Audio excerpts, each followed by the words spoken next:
Recipe Nishar recipe ഒരു recipe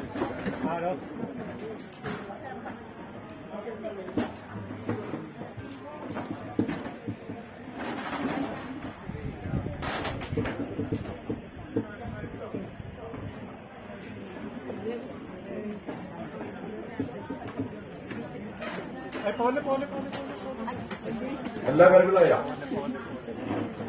ഇലക്ട്രോളം പറഞ്ഞിട്ടോ അങ്ങനെയൊക്കെ ആണെങ്കിലും നമുക്ക് വൈകാണ്ട് ഊണ് കഴിക്കാൻ പറ്റി 12:45 ബാക്കി ശരി തന്നെയല്ലേ? അല്ലെ?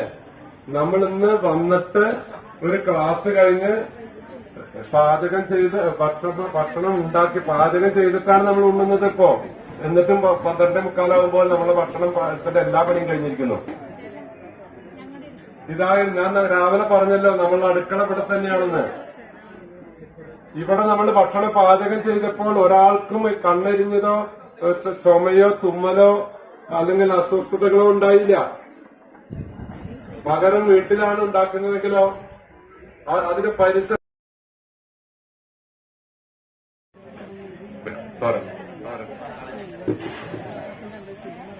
ഇലക്കൂട്ട് ഓലൻ പിണ്ടിത്തരം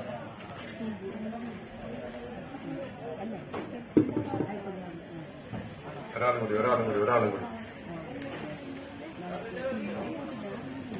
അച്ചാറ് പിണ്ടിത്തരം ഉണ്ടോ? പിണ്ടിത്തരം അച്ചാറ് ഇനി വേണം ഒരാളും കൂടി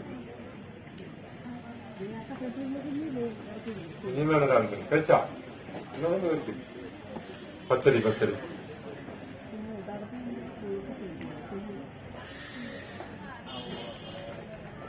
ചമ്മന്തി അത് കഴിച്ചു. ഈ ചോറും സാമ്പാറും എടുത്ത് റെഡിയായിക്കോളും.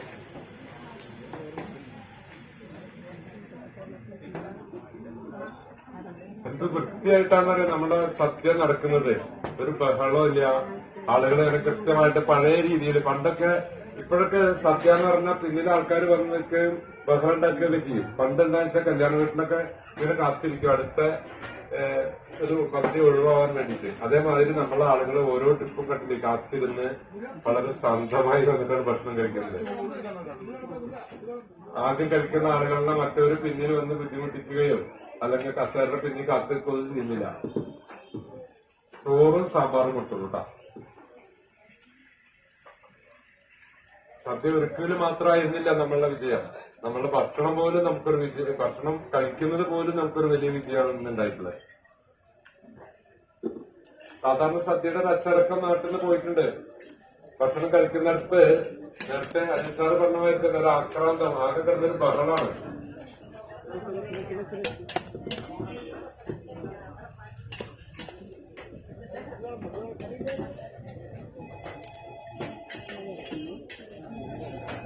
ചോറ് സാമ്പാറും നടക്കത്തുള്ളൂ. കുഴപ്പമില്ല.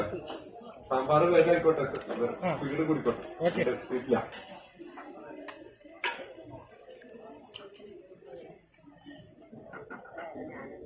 ചോറ് നിറച്ച് വെക്കണം കേട്ടോ. ചോറ് നിറച്ച് വെച്ചില്ല.